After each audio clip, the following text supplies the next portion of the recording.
Good morning and good evening. Assalamu alaikum wa rahmatullahi wa barakatuh.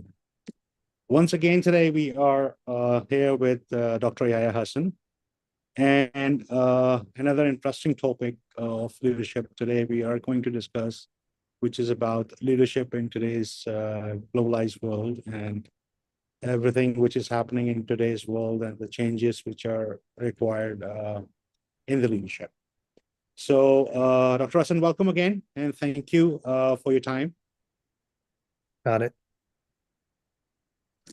Okay, so let's start with, in today's world where everything is happening so fast and so quick, the changes are happening and the things are very, very hyperactive.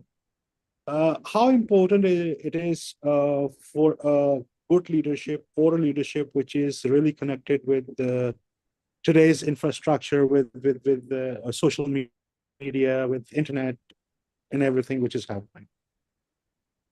So thank you, Brother Ali, for inviting me here. And it's always a pleasure talking to you and your team about these initiatives. And thank you for the opportunity to talk about leadership. So your question about how critical it is to be, can you say that again? Can you say your question again?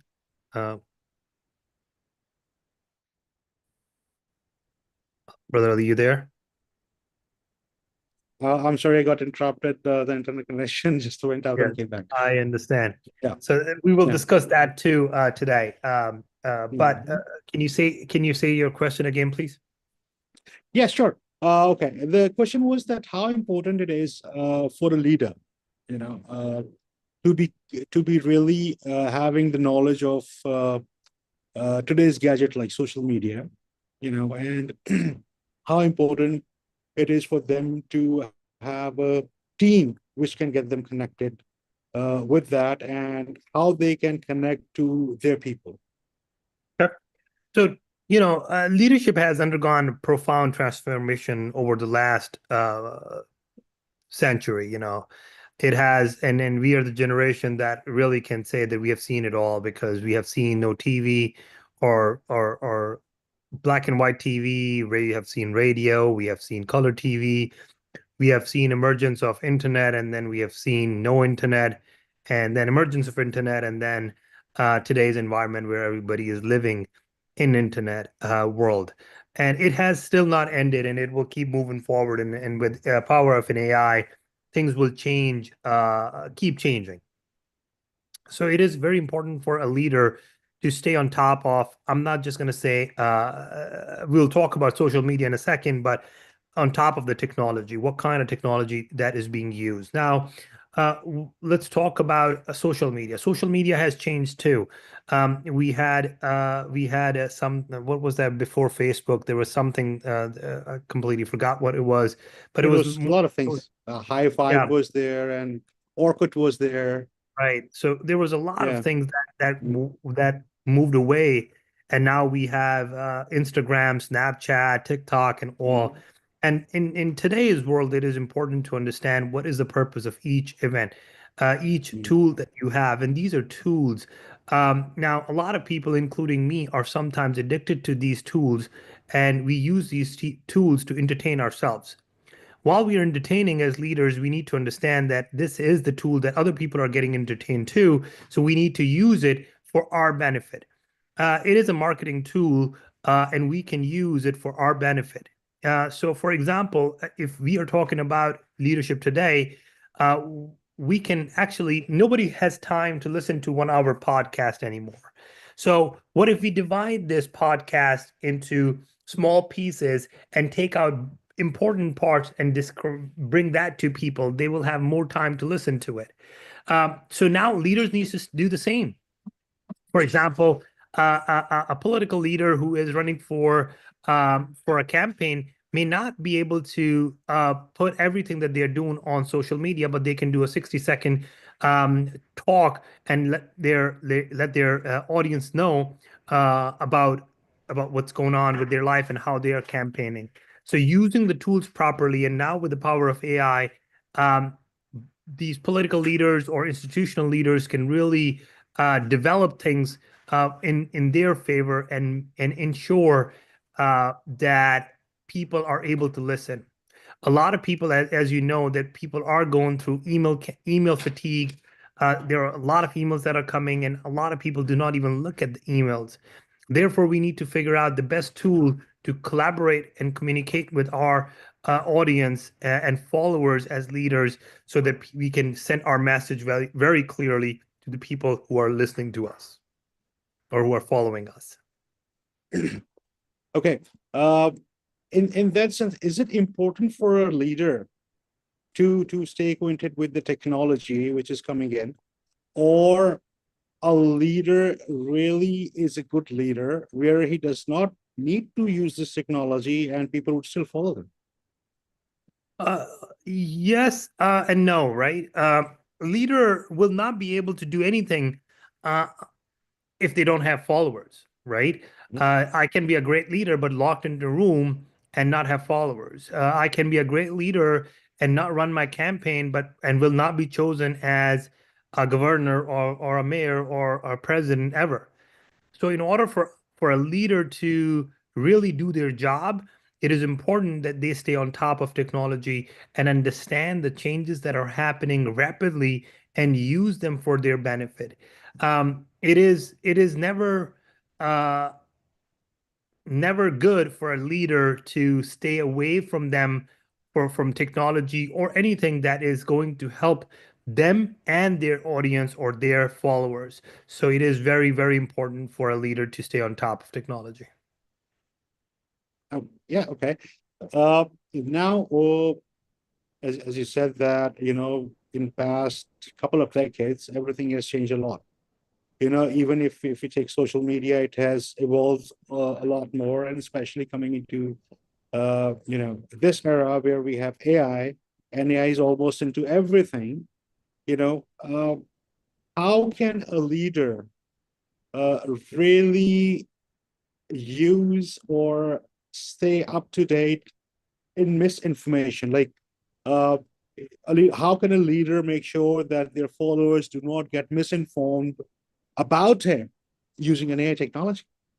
And if it happens, how can they rectify those things?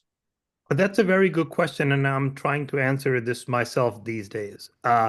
It is a world that is very interconnected, very fast-paced, and effective leaders are those who embrace the change and empower others and lead with a purpose. Now, while doing this, there will be misinformation, fake news that will be going around, and especially with today, with the help of AI, the deep fake is trending a lot, and everybody, especially a person who's running uh, for something or campaigning to be a governor, president, or whatever, they will run into a lot because there are people who will do campaigns against them using technology that is really advanced.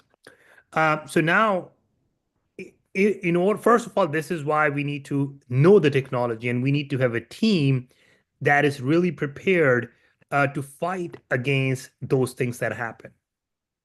Now, when it comes to a leader to fight this, what I have learned over time, and again, as I said, that I am trying to answer it and I'm trying to create a understanding of what I would recommend any leader to do when this happens to them. Uh, I keep going back to, or studies are keep taking me back to the basics. What does that mean is a leader needs to be very transparent from day one to their followers. A leader more than ever needs to be truthful to their followers. A leader needs to be more than ever be more collaborative and more adaptive and more inclusive, more a person who connects with you, because a followers can ignore anything, but if they know everything about you, if they don't trust you, or if they trust you a lot, but their heart is broken because a fake news comes up, you need to be open about it and say, hey, this is what happened. This is a fake news because you know me enough that this news will not be good. This news should not make an impact on you. And you know that because this world is very connected, the news, fake news, will spread very quickly. But that's what we need to do too.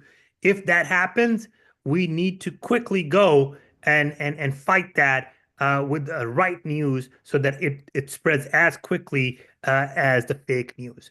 And for that purpose, you need to have your team. You need to know what's happening, and you need to know it right away because, as you know, bad news usually spread faster than the good news. What do you think are the core competencies, especially in today's world? And when I'm talking about it, I'm particularly talking about a political leadership. For a person to develop, if they really want to be on the top of, on the top of the chain, whatever it is, maybe. Let's say if the democratic system is the president is the top one, wants to be president, or wants to be a prime minister, or wants to be head of a town, mayor, or governor. What are the core competencies, especially keeping in mind in today's technology and the future? Because anybody who's trying to become that, we are looking at another couple of years from now.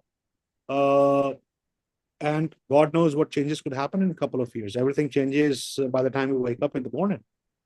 Absolutely. So it is important that a leader, first of all, whenever a leader, whenever we say leadership or we talk about a leader, we need to go back to the basics of a leader, how a leader is built and how each leader have these abilities. Now, a leader, as I have mentioned many times, a leader can be a born leader or can learn these techniques over time. When it comes to any political leader, for example, even a leader in New Jersey, right? A governor of New Jersey, for example. These days, they're preparing for a run in November, right? So now that governor that is running, that is not impacting only New Jersey, that needs to have information about what's happening around the globe. It's not only about New Jersey now because we live in this global village, literally where we are doing business across the globe. A person who's sitting in New Jersey can be dealing with a company around the globe. So it is important that we understand that we are dealing with the whole world. Also, we need to understand that, especially in the United States, people, we are living where there is diverse population. So a leader, top priority of a leader has to have a cultural intelligence. For example, when I saw Mikey Sherrill, who is running for governor, she went to a mosque in Edison, New Jersey. She covered herself. She wore traditional clothes. So she respected, covered her head. She went barefoot on the carpet of the mosque. She respected what is in front of her. She respected the culture. She respected the diverse values that there. Again, I'm not vouching for Mikey Sherrill here. I'm just giving you an example of what I saw. And again, anybody who's listening, I don't want them to see. Again, I do like many of things she says, but doesn't mean that I'm saying that you should vote for her. But she respected the diverse values and beliefs, and she communicated to people. She's from a different culture, a background, different religion, but she was able to communicate and connect with the people of different cultures and regions. It is important that a person. So today, the governor of New Jersey went to university to Dubai to make a deal with the universities over there. They went to Japan because that is what you call a global impact, a vision of a global impact. President of Kane University is going different places. Went to Dubai, went to Japan, went to Egypt, went to Italy to figure out how we can impact education across the border. It is not just about education, or it's not about political changes. It is about climate change. It is about migration. It is about global health. It is about economical development. when we prepare our followers to deal with a situation, we need to have them be prepared for anything that is happening in New Jersey, in that institute, in that state, city or state, or the global world. It is also important for a political leader to have that vision of political leadership and diplomacy. Why do I say this? Especially with what's happening with our current president. You see, he's going at things that a lot of people are like, oh, he's a hypocrite because he's going to Middle East and he's making deals with Middle East and he's doing this and that. Look, it doesn't matter if he wants to make his business grow or not. That's a separate point. That's a separate conversation. But he is dealing with the powers to be. He's dealing with the richest countries out there. That is going to help United States and definitely him for long run, but help United States somewhat. It can help. I'm not going to say it will. It can help if these relations are used properly. It is important to know that when we are dealing with issues that are all around, a leader needs to have an ability to resolve conflicts. The conflicts may not happen within the organization. It may happen in their competitors. Conflict may happen around their institution. So the person needs to know about this. The biggest example that I give, another biggest example is Nelson Mandela. Nelson Mandela was marked as he was not allowed to be in the United States for a very long time. But then he was made president and he visited the United States, right? So understanding how Nelson Mandela led his people, kept igniting the fire with his team. He was in jail, but he has such a strong followers, and his wife kept pushing people to do better and keep lifting his voice out there. That really keeps us going, even if a person is locked up and somewhere else, because this person learned to be ethical and learned to have this agility in themselves, a political agility in themselves, that they were able to be that global leader and known as a global leader through their vision and later on with partnerships.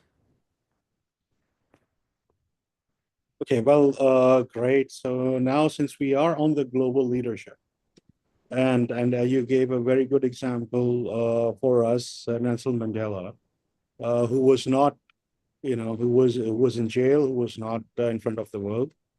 But again, question comes to, can that type of, or that sort of leadership can work in today's world? Since now the attention span of a person is even less than 3 to 5 seconds, we have people don't look at podcasts, as you said, they look at reels. If you want to deliver a message, you have first 3 to 5 seconds. If a leader is who is not in front of the people, who is not practically present in front of the people, who's not there to fight his battle, how effective that leadership can be. And my second question would be, how important it is, as you said, a person needs to have knowledge of a cultural difference. In the same perspective, we can take religion, we can take political views, and how irrespective of, their followers, a person could be a good political leader, he could have a follower who is Muslim, Christian, Hindu, Jew, anybody. But if he does not have that awareness about the religion, if he does not have the awareness about the culture, I don't think in today's world he would be an effective leader, or he would be a global leader. In other words, he can be a leader, but he would not be able to portray or become a global leader. So I'll address your effectiveness part first, and then we'll go towards understanding the cultural responsibility later. So before we talk about effectiveness today, let's understand the difference between 20th century and 21st century. The leadership that you saw in previous century are actually a little bit of a couple of couple of decades from before today, we saw we had leaders who more of a command and control or hierarchical or authoritative leadership styles. They were the people who led with top-down communication. They were more of a military regimes, even they were leading in a political office. The decision making, and even we see this in our countries, and you will see the first world countries who are moving forward very quickly, and third world countries who are still staying in 20th century, and you will see that how impactful leadership is, because if they would have joined the 21st century leadership, they would have progressed much quicker too. So this is, we are talking about 20th century. So now we're talking about something that is top-down approach, decisions that are coming from top-down. Now, when decisions are coming top-down, they are also slow because they are based on seniority, they are based on authority, and it's whenever we talk about seniority and authority, it comes with ego. Now, everyone's ego from top down is different. So your president to vice president to as it keeps going down, everybody's ego is getting impacted with certain behavior, and based on their ego, they are letting the decision being made at certain levels. That puts a huge impact on efficiency. That puts a huge impact on the productivity, and because they want to keep control of the whole situation, it also put an impact on information that is coming from top to the bottom. At that point, everybody wants to keep securing a job. Everybody wants to be a loyal employee to their employer because they want to keep the job. Everybody wants to just praise their boss, because by praising the boss, you are pushing their ego, you're pumping their ego, and they do better. That brings the topic of technology, where they don't want to use technology, where they'll push for not better technology, because if you use technology, your communication will be faster, you can make better decisions. But why? I want to keep it controlled, so I don't want to use better technology because I want whatever I want. And that will just help you do a very local impact on certain people, and it will not let you be a global leader, or your institution will not become global.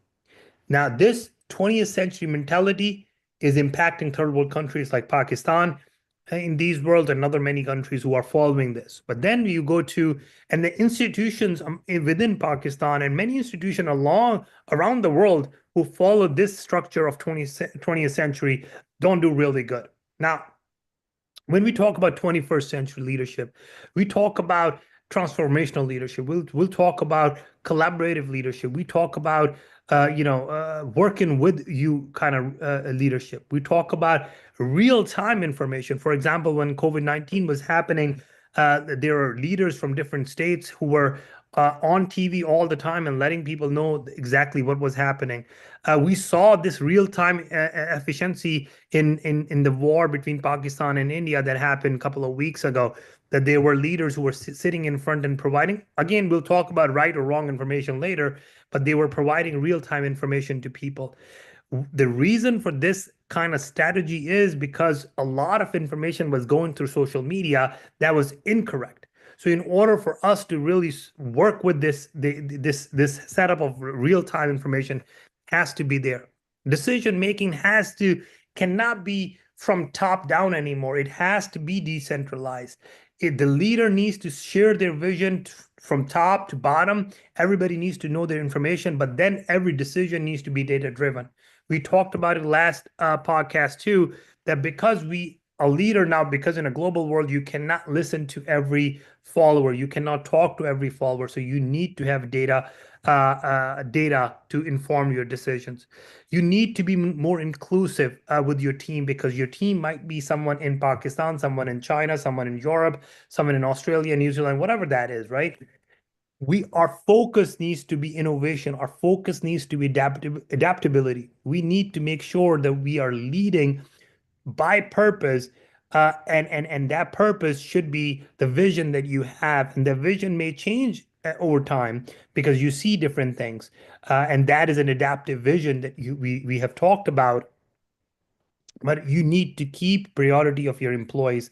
You need to keep priority of their well-being. Everybody is under pressure these days because of the fake news that's happening, because they are everybody has to work a couple of jobs to keep the money coming, because we have, and we'll talk about it someday, that we have extended ourselves beyond our means, and that has put an impact on us. But as a leader, you need to keep it in consideration. As a leader, you need to make sure your systems are set up using the main technology that you have. AI is increasing, so we need to make sure that we are using AI and using data analytics. We are using data to really be an effective leader. Now, when we talk about global, we need to understand that, as we have talked about, that we are living in a multicultural world. Therefore, we need to understand and have information about what is happening. We need to be inclusive of, so if I'm a Muslim, I'm a practicing Muslim, how do I deal with a person who is Christian or Hindu or Jew or atheist, right? Do I need to make sure that everything is happening according to me as a leader, or I need to follow the rules and regulation of the country or institution that I am in? And and in my religion is me defining me and my culture and my who I am. But other person's religion and culture is defining them. And as long as I am understanding this, and I am making sure that they are happy in their skin and I'm happy in my skin, I need to make sure that as an effective leader, or to be an effective leader, I need to welcome their appearance, their religion, their culture, and as a leader, we need to really start thinking about a table where everybody has a say. Because you, as a leader, if you have certain religion or culture, you may not know about someone else's culture or religion. So you need to learn about it. You need to make sure that they have an opportunity to speak to people about their culture and religion. And I'm very blessed to be working at an institution that given me opportunity as a Muslim to talk to people about my religion, and therefore that I feel more comfortable and happy at my place because of my leadership. Second, we talked about I completely forgot about that second part, but I think that was about what was it about? The second part was about the when we talk The about the cultural difference and all. The technology. in I think I answered that in the last part. yeah. Okay, so now when we talk about ethical leadership, okay, and the ethics of leadership, especially how much pressure is it in today's economically pressurized, digitally surveillance, and artificially intelligent world? Is it important for a good leader to take a popular decision, or is it important for a good leader to take a right decision? Because these are two different things. Right. So again, because we're talking about global leadership, right?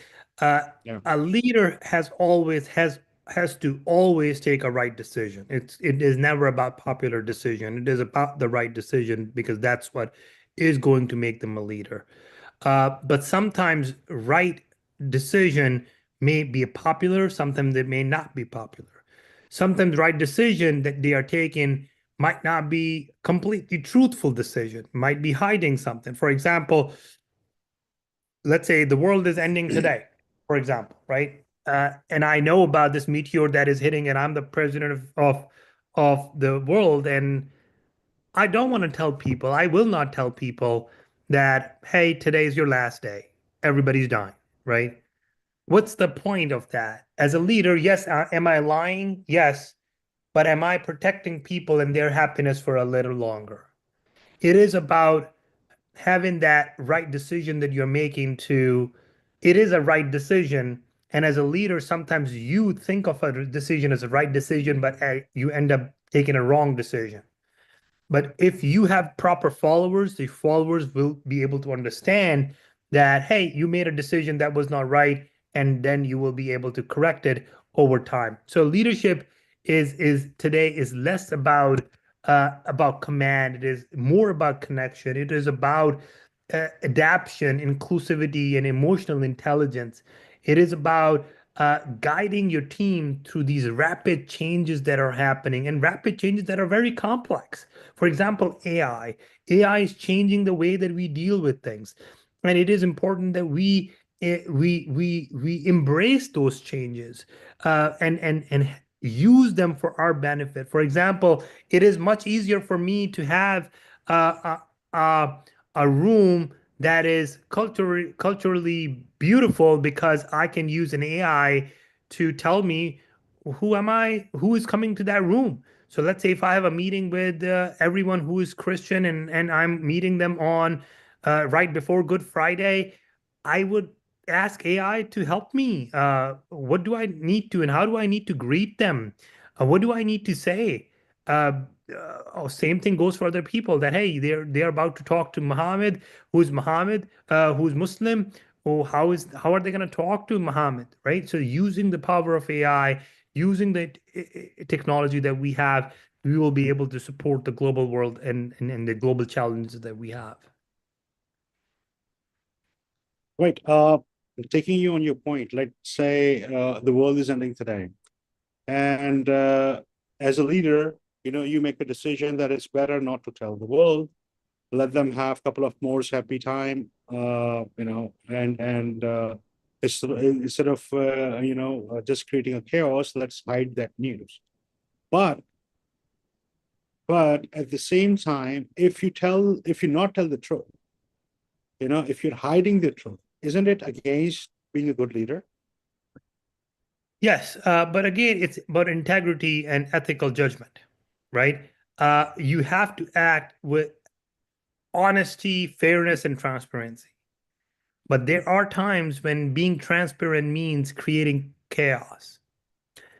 In those times, you want to make sure that the chaos doesn't happen. Your priority is your followers. Now, it is tricky, and this is goes to leadership and how they do with different things.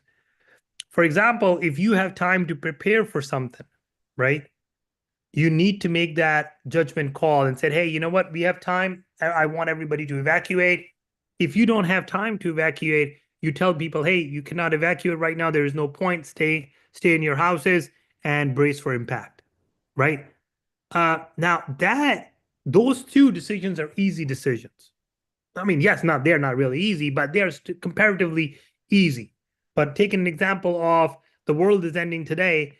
What are you going to say? How are you going to deal with it? For example, there is fire. Now, fire is happening on a corner of the building. Now, if somebody says fire loud, it is going to impact everybody in a negative way. It is going to impact them in a negative way, and it won't be helpful for them because everybody will be running around and it won't look good. So you don't say fire loud. You make a strategy to ensure that people are safe. You make sure, and in that condition, sometimes leaders may not be able to tell the complete truth to their people, but they are being transparent. They're being protective of their people. While we are being protective, we have to communicate actively and listen actively to our people, because what we are doing is we are leading by empathy. We are leading by cultural intelligence. We are saying, hey, I need to know how to deal with certain people.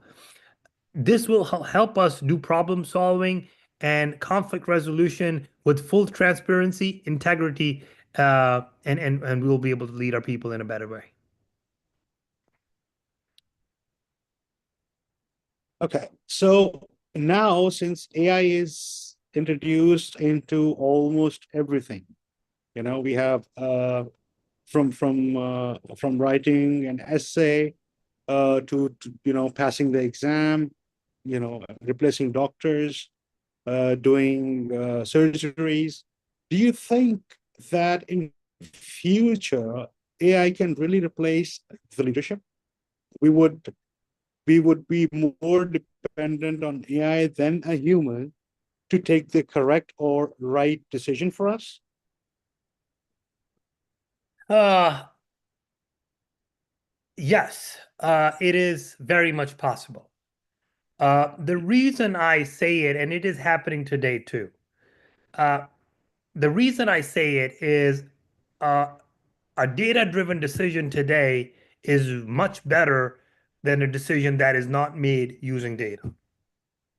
So when we look at it, AI, there are decisions that AI can make that a leader cannot make. But the the connection at this point or for next few decades, that connection that you say love and first sight kind of connections, right? You dealing with people, the connection that you build with your people, the emotional connections that you build with your followers, an AI cannot build them at this time and may not be happening in future either or near future. So AI can make a very good data-driven decision that could be very culturally aware decision. What do I mean by that? Let's take an example of a doctor. A doctor could be the best doctor on earth, but may not be good for me. Why? Because that doctor was, let's say, Caucasian doctor, never treated a person from Pakistan who has lived in the United States for X amount of years, right? If you go to AI and you tell AI the history of this person, and what is happening, AI will be able to detect much quicker, much better than a doctor who doesn't have experience in dealing with a person from a different country. So same thing happens in a leadership decisions.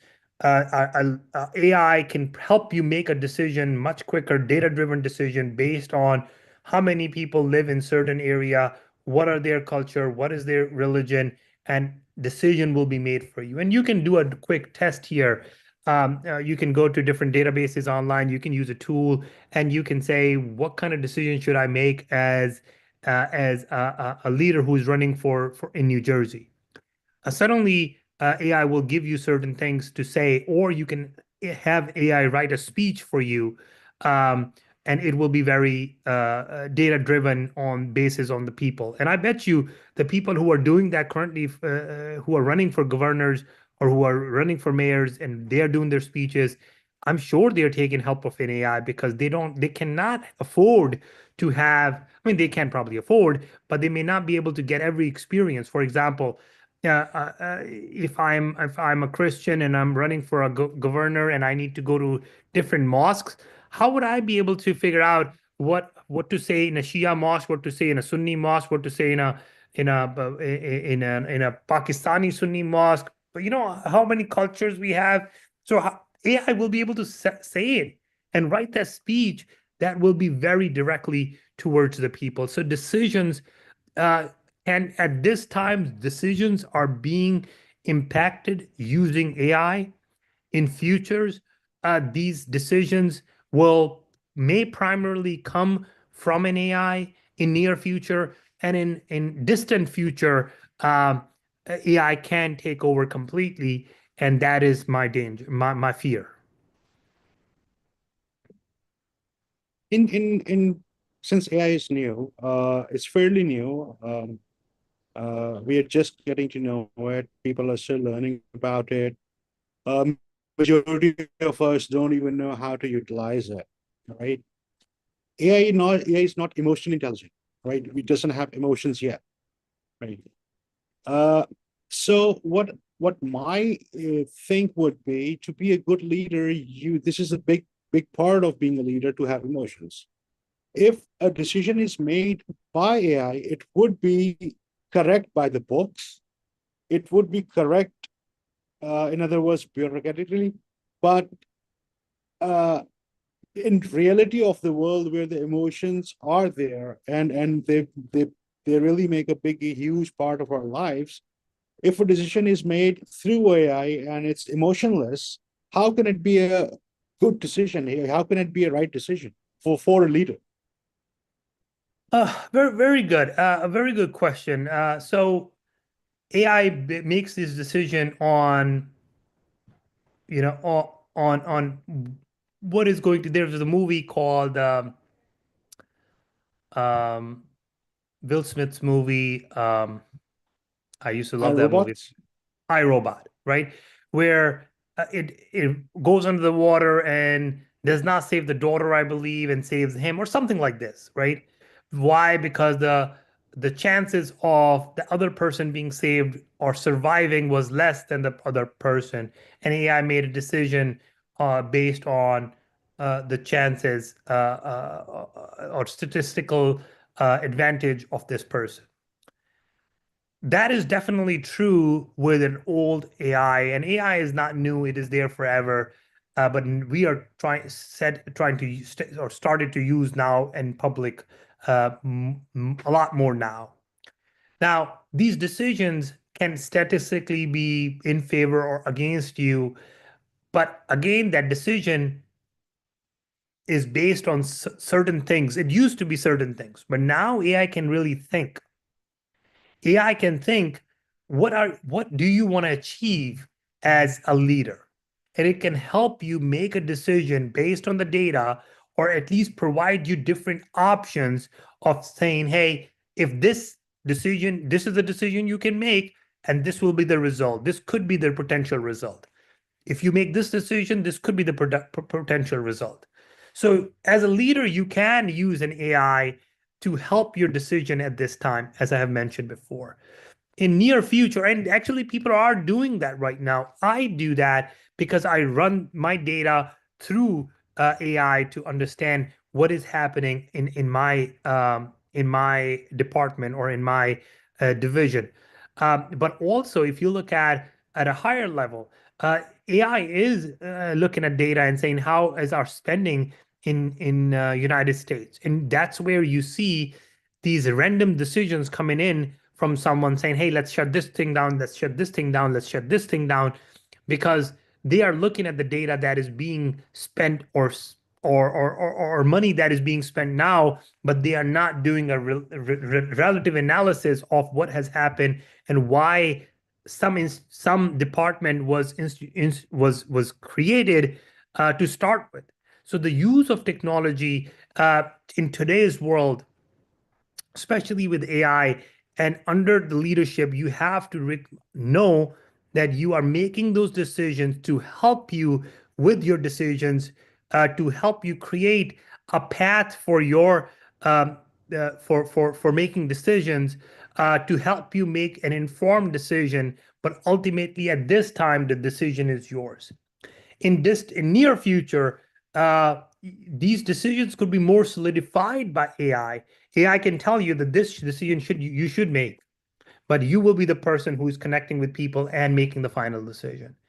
As I mentioned before, that in future, distant future, I don't know how long, maybe 50 years, 100 years, AI can take over, and AI can make this decision and may not be emotionally connected decisions, but they might be the right decision, because there are decisions that you have to make that might not be making anybody happy, but might be good for you as a country or as an institution to progress. In today's global economic market, where every country is somehow dependent on the other, right? A decision was made, and some tariffs were introduced, right, which impacted the whole world, right? And then we see that it had started impacting. Practically, if you see it from my perspective, when I talk about it, it was fair from one part, but it was unfair from the other part, because especially from the emerging market, emerging economies, they really need a break, right? But impacting those sort of tariffs on them, that would not have a good impact on their economy. But if you, for example, if you take from the US perspective, not having the tariffs and getting goods from US is also impacting US market, right? So we have, two different sides of the same coin. In this particular scenario, how would you justify to your followers, being a leader, that whatever decision is taken, it would have an impact, but not right away. It would have an impact in, let's say, 6 months down the line, 1 year down the line. You might suffer now. It might have a a really, really hard impact now, but in running a couple of years, you will see a very positive impact of it. So I am not a financial expert, so I may not be able to answer it correctly. So what I want to answer it in a different way. So these tariffs that are being installed or being brought by our leader or president Trump, he is looking at it differently. I'm looking at it differently. The other person might be looking at it differently. Again, I'm not going to discuss the financial impact on the country because I cannot, because I don't understand I'm it. sorry. Let me rephrase it. This was just to give an example. It was not about you to talk about financially, but to because this is something it happened in today's world. Some people are happy about it, some people are not happy about it, but decision was made. Very good. Okay. It's a difficult decision. Okay. So now there was an ad used to come on TV where this person who made these new pots, the clay pots, is praying for rain not to happen because he put them to dry outside, and if it rain would happen, those pots will be destroyed. And other person who was praying for rain because he just put some seeds for his crop, and he wanted rain to come so that the crop could have water. So now the two people who are both trying to earn money, both are doing the right thing, both asking and praying for two separate things. Now, having said this, is it is important that once we have these decisions, the leaders who are making these decisions as for the institution, and you are part of the global village, you are not thinking about what is going to happen. If you're not thinking about what is the decision that you are going to make, how is it going to impact another collaborator of yours, then you are not a good leader, because you as a leader is not leading only the team that you have, but you're also impacting other teams that are connected with you. As a leader, because we are global leaders, or leaders in a global world, or a global village, we need to start thinking about the decisions that we make. And that's why more than ever it is important to have this connections, or this what you may call this diplomacy with other countries and other areas more than ever before. Because once you have those decisions that you're making, and you understand that these decisions are going to impact other people, you make careful decisions using your understanding that is beyond nationalism, or beyond institution. You go beyond that and you think about, I am going to go for a good trade. I'm going to go for a good corporation. I'm going to go and make peace on this global stage. So, for example, if I am working for academic, I'm talking about as a leader in academics or educational leader, the decision that I make in New Jersey, can it have an impact in Pakistan? No, not direct impact. But if I create a policy where I say I would like to have an exchange program between Pakistan and New Jersey University, that is going to impact. So now there are decisions that you make, the policies that you create, that directly impact your institution, but then you create corporations, or you create collaborations that impact other countries or other nations or other institutions. When we start doing that, then it makes more of a collaborative world. And those collaborations, those decisions, you have to make them very carefully. I'll take an example of yours that you gave about tariffs. According to one individual or their government, the tariffs may help the country. But then another school of thought says, no, it is not going to help the country because of certain burden that it will create on the person who is spending the money. On the other country, their exports stopped because of huge tariffs that are happening. Now, this person who's making this decision, they are not globally being liked because they are thinking of themselves as first. That is a mindset of 20th century mentality where you are saying, I'm authoritative, management style, leadership style, that I am going to say something and it must happen. I am going to lead by authority and people should bow down to me. That kind of leadership style is not going to work in today's world. And it is important that we understand that collaborative models always work. If I create a model, if I create collaboration with other countries, political, educational, or industrial collaboration, they will be more successful. If I stop thinking about that, hey, I am going to make everything off United States, in United States, and I'm going to buy only product from United States, that is not going to work.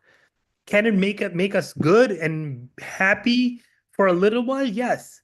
But as we are growing, it is not possible that we just stay around our borders and just do everything within our borders. We have gone beyond that. If that had to happen, it had to happen 100 years ago. It will not happen now. In order to support each other, we need to really start thinking about creating collaboration, making policies that are helpful, not just for us, but also for other countries. Yes, we should do certain things that are focused on our employees and their well-being.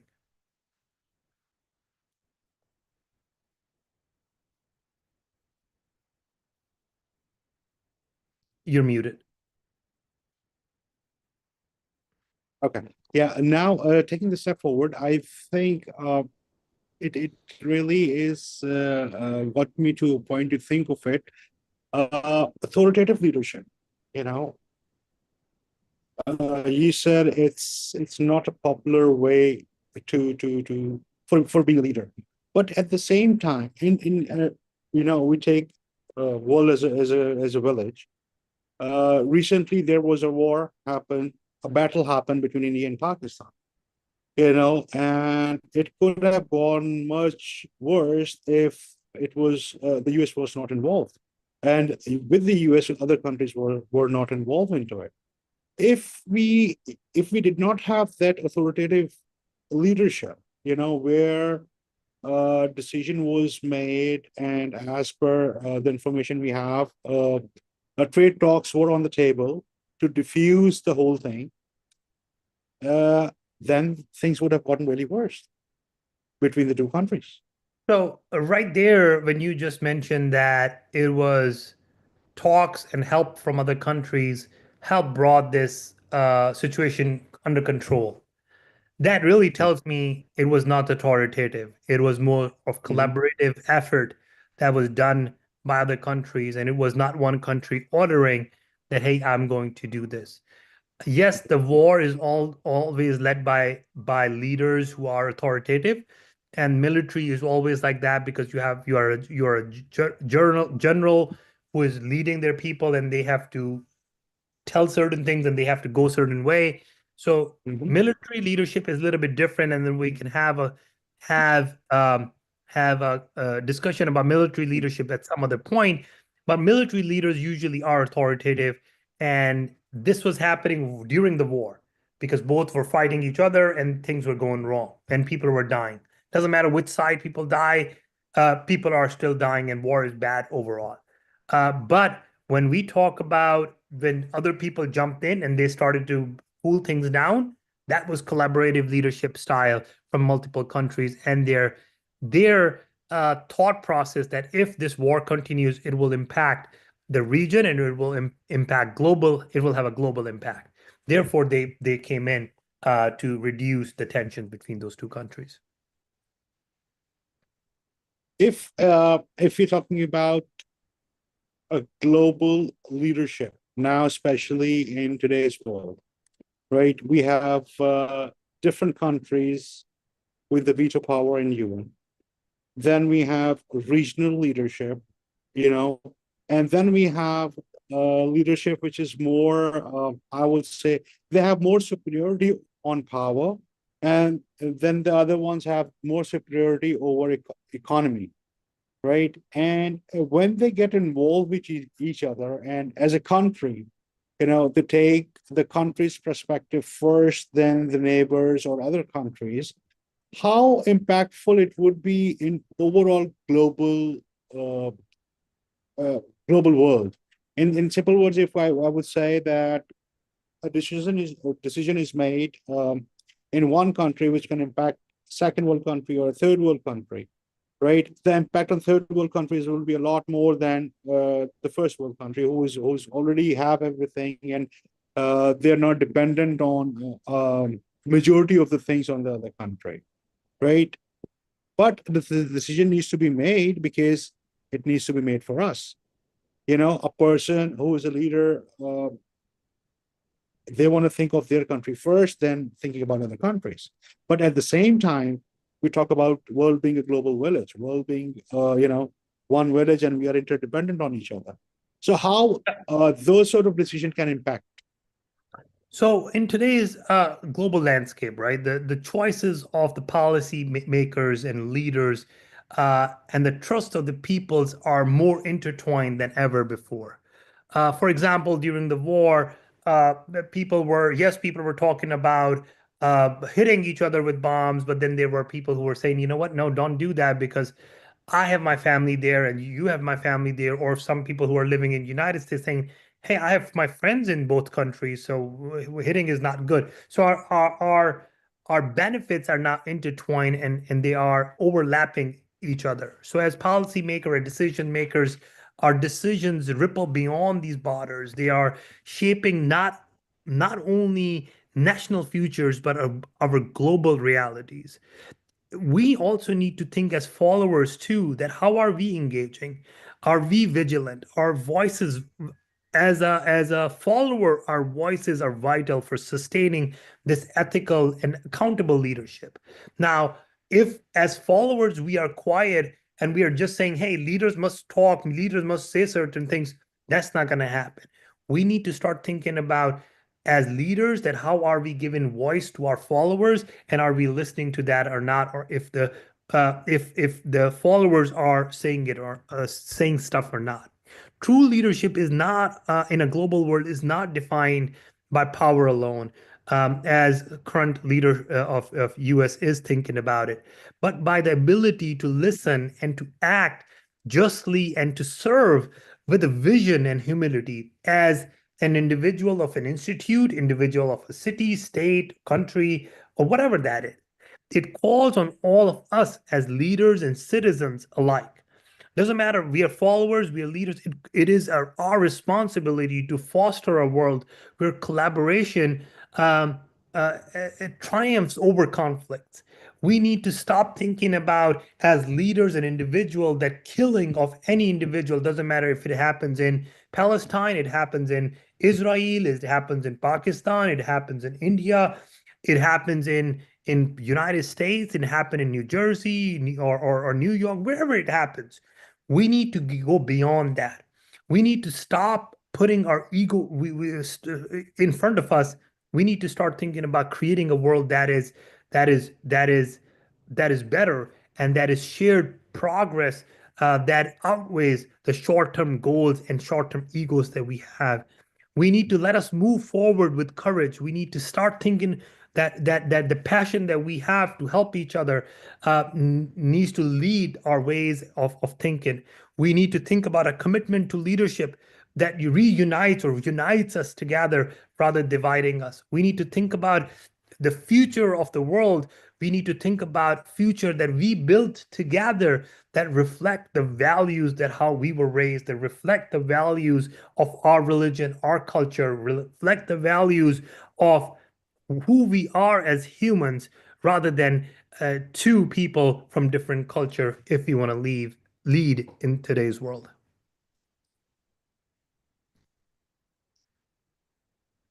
Okay. I guess we would have to end our discussion today here because internet is not supporting.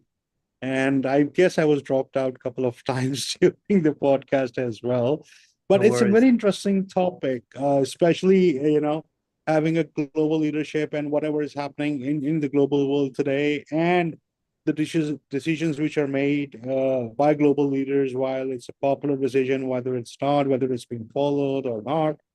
But definitely, we will continue with this again and with the new topic, inshallah, same time, next Saturday. And once again, thank you. Thank you so much for your time and, all the good information you give us. All right. Thank you so much. Take Thank you. care. See you next Saturday, inshallah. All right. Bye-bye.